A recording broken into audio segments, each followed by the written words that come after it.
The Bahamas is one of the most popular warm weather escapes in the world, and Nassau, its lively capital, is the gateway that most first-time visitors pass through on their way to those famous turquoise waters. Before you book anything, here is everything you actually need to know, covering getting around, the best areas to stay, safety, real costs, the best time to visit, and the mistakes first-timers keep making. From the giant Atlantis resort on Paradise Island to the pastel colonial streets of downtown, the beaches of Cable Beach, and the famous swimming pigs a short boat ride away, Nassau packs a lot into one small island. Save this video before you start booking flights, because we are answering the questions people actually search before they land in Nassau. Let us start with getting around, because the Bahamas is an archipelago of hundreds of islands, and understanding how they connect shapes every decision you make on your trip.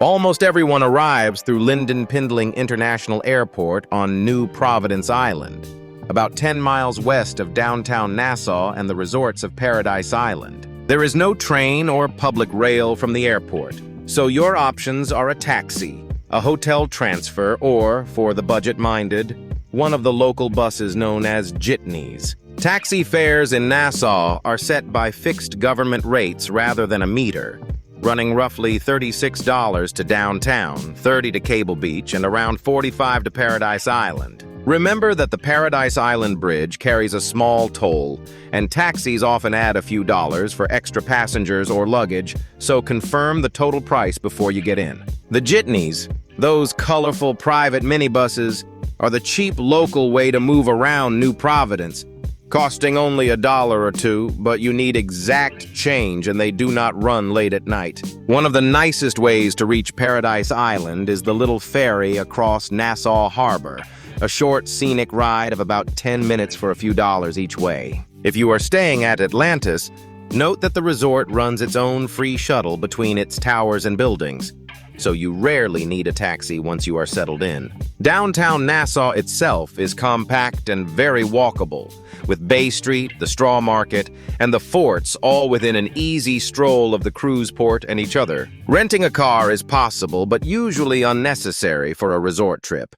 And remember that Bahamians drive on the left, a British holdover that surprises many American visitors. Rideshare apps are not really established here the way they are back home. So for most trips, you will rely on taxis, the ferry, and your hotel's transport options. To hop between islands, you will use either a short domestic flight or the mail and ferry boats, and popular day trips run as organized boat tours from Nassau. A handy perk for American travelers is that Nassau's airport has United States pre-clearance, so you clear customs and immigration before your flight home and arrive back in the States as a simple domestic passenger. The simple takeaway is that for a classic Nassau trip, you do not need a car at all. Just budget for fixed-rate taxis, use the ferry to Paradise Island, and walk the historic downtown. Now, the single most important decision of your trip, where to stay, because in Nassau, your choice of area sets the entire tone of your vacation, from all-inclusive glitz to local charm. Paradise Island is the most famous choice, a small island connected to Nassau by bridge, and dominated by the enormous Atlantis resort with its water park, aquarium, and beaches. Atlantis is a destination in itself and ideal for families, since kids can spend days on the water slides and marine exhibits without ever needing to leave the property. Also on Paradise Island is the quieter, more upscale Ocean Club and a cluster of boutique hotels, perfect if you want the island's calm beaches without the theme park energy. Cable Beach, a few miles west of downtown on New Providence, is the other major resort strip. A long stretch of white sand lined with hotels and easy public bus access. Cable Beach is also home to Baha, a sprawling, modern resort complex with a huge casino, golf, and multiple hotel brands, offering a polished alternative to Atlantis. Downtown Nassau puts you in the heart of the history and culture, close to the forts, the Straw Market, and the cruise port, though it is livelier and busier than the beach resorts. Staying downtown suits travelers who care more about local flavor, walkable sightseeing, and value than about lounging on a resort beach all day. For a completely different experience, the out islands, like the Exumas or Harbor Island, offer quiet, upscale, barefoot luxury and some of the most beautiful beaches on Earth. But those out islands require an extra flight or boat and work best as an add-on, so most first-time visitors sensibly base themselves on New Providence or Paradise Island. The key takeaway is simple. Pick Paradise Island for the Atlantis experience, Cable Beach or Baha for classic resort beaches, and downtown for history and value. Wherever you stay, check whether your beach is genuinely swimmable and easy to reach, since some downtown hotels sit away from the best sand and require a taxi to get to it. Whatever area you choose, read reviews carefully, because resort quality and beach access vary a lot, and a great location can make or break a short Bahamas trip.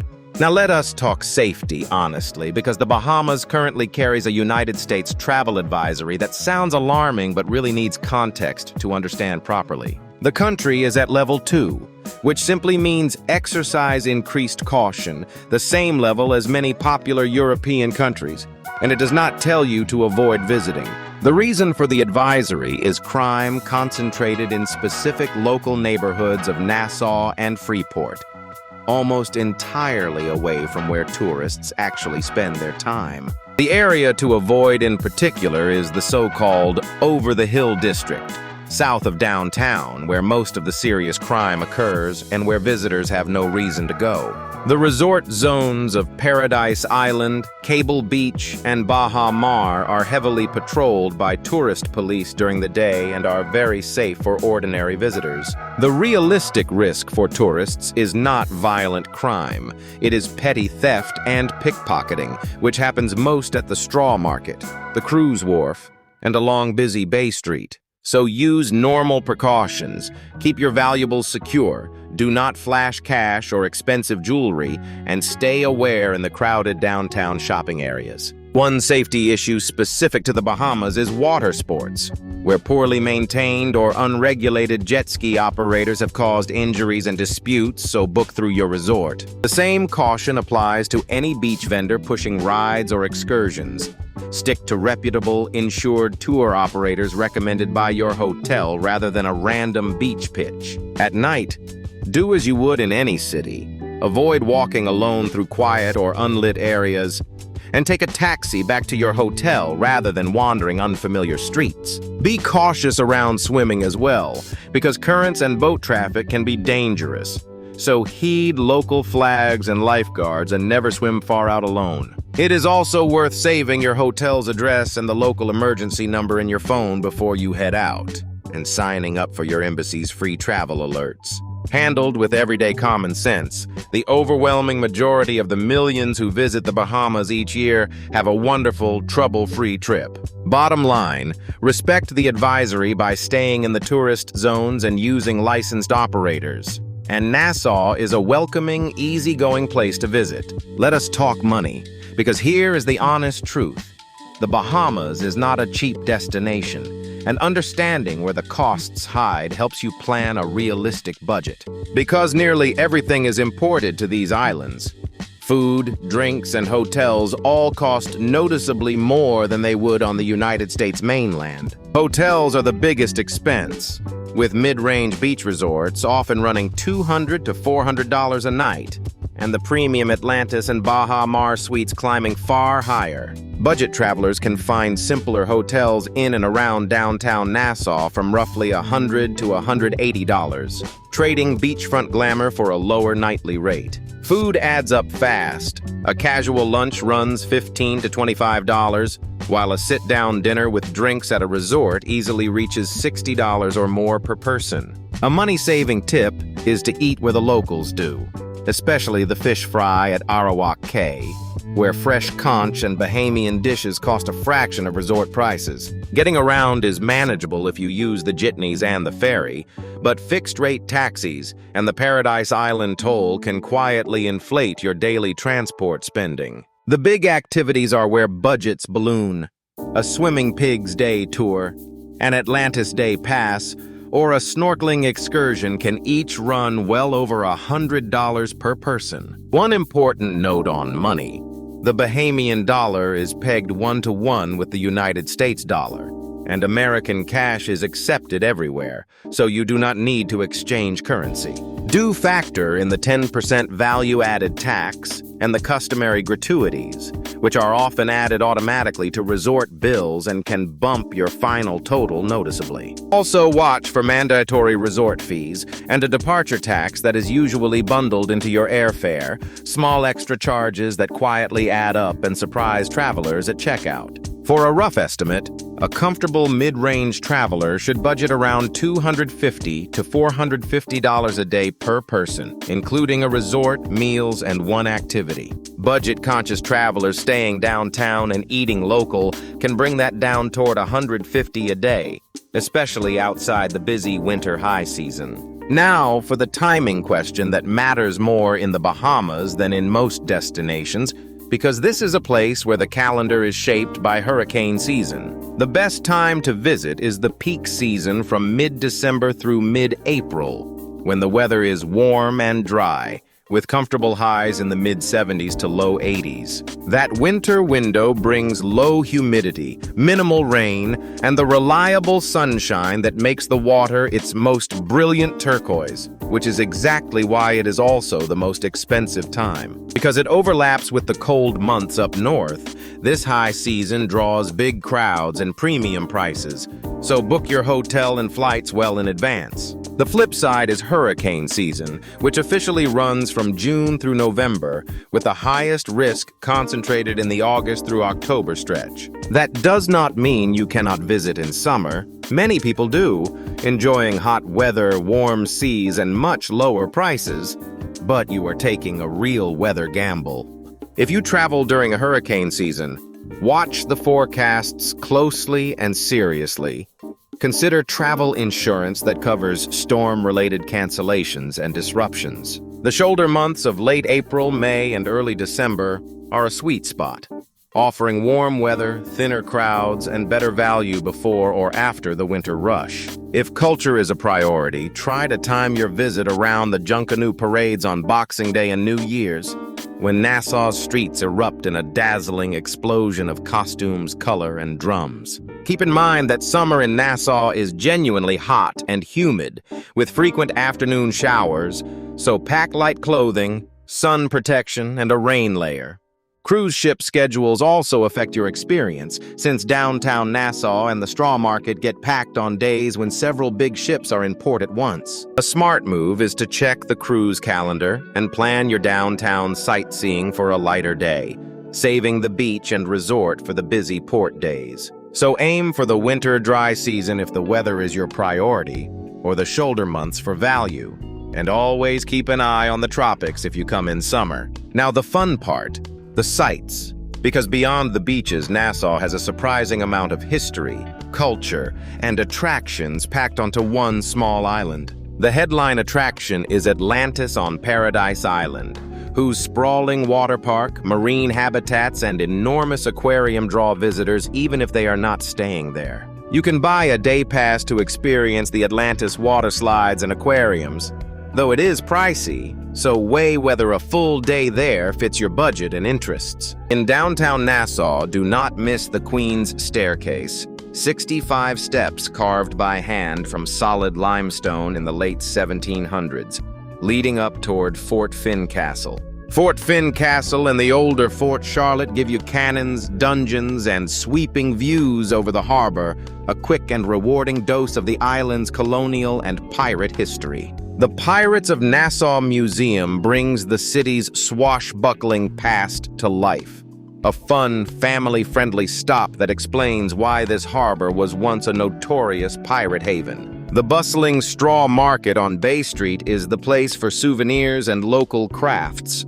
A lively, chaotic experience where friendly haggling is part of the fun. For something more relaxed, the Ardastra Gardens and Wildlife Center is famous for its marching flamingos, the national bird, performing several times a day. Rum lovers can tour the John Watling's distillery, set in a historic colonial estate, for tastings and a look at how Bahamian rum has been made for generations. On Paradise Island, stroll the cloisters, a reassembled 14th century French monastery, and the neighboring Versailles Gardens, a serene and photogenic spot far from the resort crowds. Cable Beach and the resort beaches are attractions in their own right, with calm turquoise water perfect for swimming, paddleboarding, and simply soaking up the sun. And if you want to splurge, Baha's casino, spa, and dining scene offer a glossy night out without ever leaving the Cable Beach Strip. The beauty of Nassau is that history,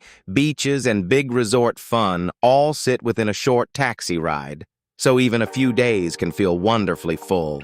One of the best things about basing yourself in Nassau is how easy it is to escape to smaller, quieter islands and beaches on a simple day trip by boat. The most famous excursion of all is a trip to see the swimming pigs, the internet-famous pigs that paddle out to greet boats in the crystal-clear shallows of the Exumas. Be aware that the original swimming pigs live in the Exuma Cays, a long journey from Nassau, so most day tours visit a closer pig beach set up for the same experience. Closer to home, Blue Lagoon Island, also called Salt Cay, is a short boat ride away and offers calm beaches, water slides, and even encounters with dolphins and sea lions. Rose Island is another popular escape, a peaceful stretch of white sand and clear water just off Nassau, ideal for a relaxed beach day away from the crowds. Many boat tours combine several stops, letting you snorkel over reefs, meet sea turtles at Green Cay, and visit a private beach all in a single outing. The snorkeling around New Providence is excellent, with colorful reefs, shipwrecks, and even underwater film sets that once served James Bond movies. For a bucket list splurge, some tours take you swimming with nurse sharks or stingrays in shallow, guided conditions that are far tamer than they sound. Non-swimmers are not left out. Glass-bottom boat tours glide over the reefs and shipwrecks, offering a dry window into the vivid underwater world just off Nassau. If you have extra time, a short domestic flight to the Exumas or Harbor Island rewards you with pink sand beaches and some of the most photographed water on the planet. The key is to book these excursions through reputable, licensed operators, both for safety and to make sure the wildlife encounters are handled responsibly. Even one well-chosen day trip transforms a Nassau vacation, trading the busy resort strip for the wild, dreamlike beauty that makes the Bahamas world famous. So do not spend your entire trip on a single resort beach. Get out on the water at least once and see why these islands are a bucket list destination. Let us talk about food and culture, because Bahamian cuisine is a delicious highlight that many visitors overlook while sticking to their resort restaurants. The star of Bahamian food is conch, the sea snail served countless ways, from fresh conch salad to crispy conch fritters, and trying it is practically a rite of passage. The best place to eat like a local is the fish fry at Arawak Cay, a cluster of colorful eateries serving fresh seafood, cracked conch, and cold drinks at fair prices. Other local specialties include fresh grilled fish, spicy Bahamian stews, peas, and rice, and a rich, boozy Bahamian rum cake that makes a perfect edible souvenir. Rum is the national drink, so try a classic Bahama Mama or a Goombay Smash, but pace yourself, because these fruity cocktails are much stronger than they taste. For a truly local sip, seek out Sky Juice, a potent island blend of coconut water, gin, and sweet milk. Or cool off with a homemade switcha, the Bahamian take on lemonade. On Etiquette, tipping follows the American style, around 15 to 20%. But check your bill first, since many resorts add a service charge automatically. Bahamians are famously warm and friendly, and a simple good morning or good afternoon before asking a question goes a long way in local culture. Dress is casual and beachy, but remember that beachwear belongs on the beach. So cover up when you head into shops, restaurants, or churches in town. The Bahamas has deep African and British roots, and its most vibrant expression is Junkanoo, a dazzling carnival of costumes, drums, and dance held around the holidays. English is the official language, so communication is easy for American visitors, though you will enjoy the lilting Bahamian accent and local slang. One small practical note: respect the marine environment. Use reef-safe sunscreen and never touch coral or take shells, since conservation matters deeply here. Embrace the local flavor.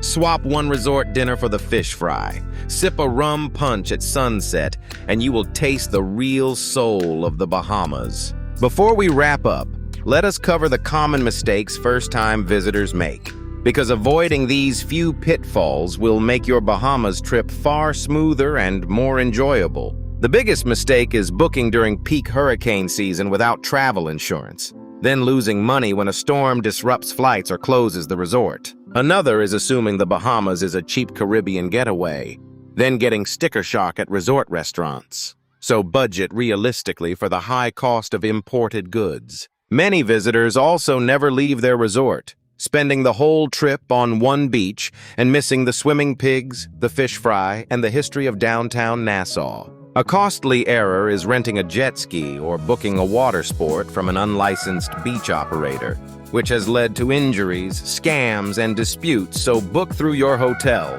Do not underestimate the cruise crowds, because on days when several ships are in port, downtown and the straw market become overwhelmingly busy and hot. People often forget that Bahamians drive on the left, so if you do rent a car, take it slow and be extra careful at roundabouts and intersections. Another mistake is not carrying small bills, since jitney buses and local vendors want exact change or cash, and cards are not accepted everywhere off the resort. Some travelers pack only beachwear and get caught out, so bring a light cover-up and a rain layer, especially if you visit during the wetter summer months. Do not skip travel insurance in general, because medical care on the islands can be limited and expensive, and a serious issue may require evacuation to Florida. Finally, do not let the travel advisory scare you away.